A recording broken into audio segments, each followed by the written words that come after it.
Bom, vamos começar a ideia agora falando um pouquinho da função tangente. Mostrar os principais pontos, não é uma função muito presente aí na nossa metodologia de avaliação, é por isso mesmo nós vamos pegar apenas os pontos mais críticos, né?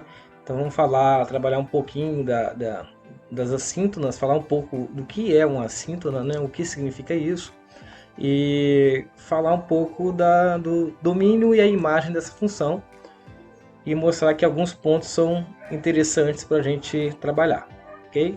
Então vamos lá, vou começar o assunto agora, falar um pouquinho da função tangente para ver o que ela abrange aí para a gente de importante e de interessante, ok?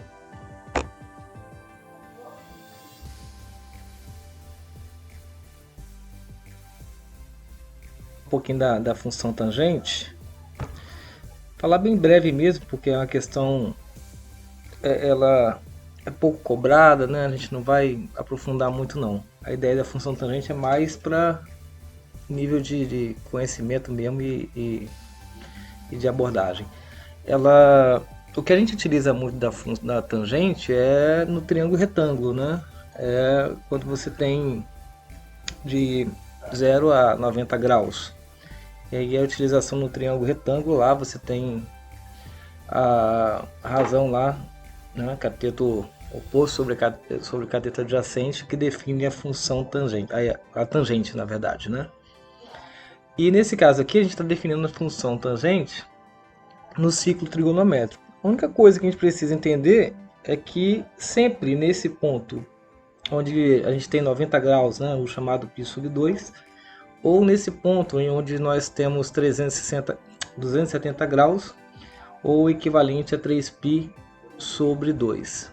Né? Nesses dois pontos, a gente não possui tangente, ou seja, a gente pode definir a tangente, a função tangente de x, como sendo x diferente de π sobre 2 mais kπ. Ou seja, esse k é um número inteiro que, à medida que esse k for 1, por exemplo, você vai ter π mais π sobre 2, que vai dar exatamente 3π sobre 2. Ou seja, essa variação que não vale na função tangente vai sempre variar entre esse ponto e esse ponto aqui. Né? Então esses valores a gente não tem tangente, até porque essas duas retas, o eixo y, que é esse, e o eixo que a gente representa a função tangente, eles são paralelos. E retas paralelas, conceitualmente, a gente entende que elas não se encontram. Né? Então a definição é exatamente essa. f de x é igual a tangente de x, onde x é diferente de π sobre 2 mais kπ. E a gente entende que as características principais que a gente observa nessa questão são: a função tem imagem real, ou seja, ela é válida para todo x real, isso aí nós já sabíamos. Ela é um ângulo que sempre estará paralela ao eixo das ordenadas, acabamos de ver isso agora. Quando isso acontece, não existe o valor da imagem. Os quadrantes ímpares 1 e 3, primeiro e terceiro quadrante, sempre serão valores positivos, isso vale a pena a gente tocar daqui a pouco, enquanto o segundo e quarto são valores sempre negativos. Bom, só para observar essa ideia aí, ó. Primeiro quadrante e o terceiro são os quadrantes ímpares que foi falado ali nas características. Todos os valores de 0 a 90 e de 180 até 270 graus, eles terão valores positivos que indicam do zero para cima aqui nesse eixo tangente x. Enquanto os segundo e quarto quadrantes, os chamados quadrantes pares, são valores que vão refletir valores negativos, né? Ou seja, eles assumem valores reais, porém negativos. Falando aí um pouquinho do gráfico, o que eu coloco como importante aí na visão aí necessária para a gente no momento, são esses pontos aqui, ó.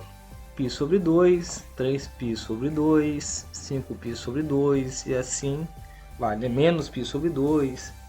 Esses pontos são aqueles em que não existe imagem para a função, né? Ou seja, não tem valor de y, tem do x aqui, que são exatamente eles, mas não existe valores para y.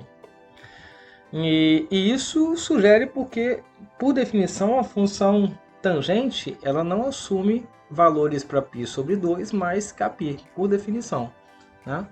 Ou seja, esses eixos que nós vamos chamar de assíntotos, eles são todos paralelos ao eixo y, né?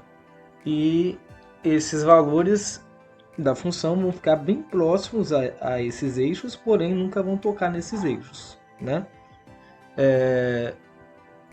Qualquer um deles acontece a mesma coisa. Ó, π sobre 2 refere-se a um ângulo de 90 graus, 3π sobre 2 refere-se a um ângulo de 270 graus, 5π sobre 2 já é a segunda volta, né? É como se nós tivéssemos ali uma volta mais 90 graus e assim sucessivamente, né?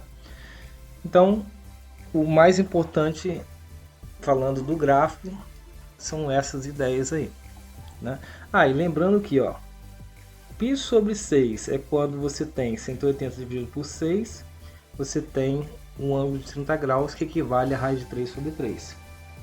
Repare que esse valor é menor que 1. π sobre 4 equivale a 45 graus. Lá naquela tabelinha nós sabemos que tangente de 45 é igual a 1. Está colocado aqui no gráfico, né? π sobre 3 refere-se a um ângulo de 60 graus, que lá na tabelinha refere-se ao valor raiz de 3. E assim sucessivamente, né? 90 graus não existe, né?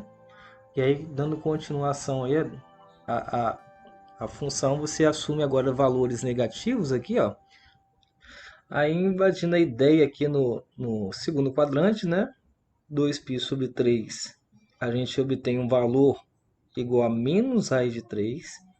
Isso equivale a um ângulo de 120 graus, né? Basta fazer aqui, ó, 2 vezes 180 dá 360 dividido por 3, que vai dar 120 graus. E é o equivalente lá no primeiro quadrante a um ângulo de 60, ó. Porém aqui no segundo quadrante ele é um valor negativo. E da mesma maneira ocorre com o 3π sobre 4, né? 3π sobre 4 equivale a um ângulo de 135 graus, que também está no segundo quadrante, ó. 3 vezes 180 vai dar 3 vezes 180 dividido por 4, nós vamos encontrar 135 graus, né? Que equivale a um valor menos 1. E lá no primeiro quadrante, ele é um valor equivalente em valores, né? Em termos de módulo, ao valor de 45 graus. E é isso, a ideia do gráfico é essa, ó. 5π sobre 6 equivale a um ângulo de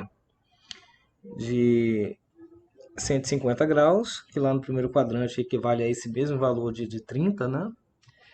Então, portanto, aqui seria menos raiz de 3 sobre 3, e aí sucessivamente vai acontecer isso de forma repetida e contínua, né? Só tentando que esses valores que chamamos de assíntonas não terão valores na imagem lá, ok? É isso aí. E aí, só para finalizar, um exemplozinho que a gente vai fazer o cálculo do valor de tangente de 135 graus e mostrar esse valor no gráfico, né? E a gente, na verdade, a gente já fez isso, né? Basta olhar para cá, ó. Quando a gente fala em 135 graus, a gente está falando exatamente nesse valor, ó, 3 vezes 180 dividido por 4. E 3 vezes 180 dividido por 4, você vai encontrar exatamente o ângulo de 135 graus. Basta fazer assim, ó, 180 por 4 dá 45, e 3 vezes 45 dá 135 graus. Portanto, está aqui exposto aqui no gráfico, ele faz parte do segundo quadrante, por isso que esse valor é negativo, né? Então, vai dar menos raiz de 3 sobre 3. Perdão, vai dar menos 1, né? Equivale a um ângulo de 45 graus. Então é isso aí, galera. Espero que tenham compreendido. Esse assunto não é um assunto tão envolvente, por isso ele foi bem simplório mesmo. Beleza?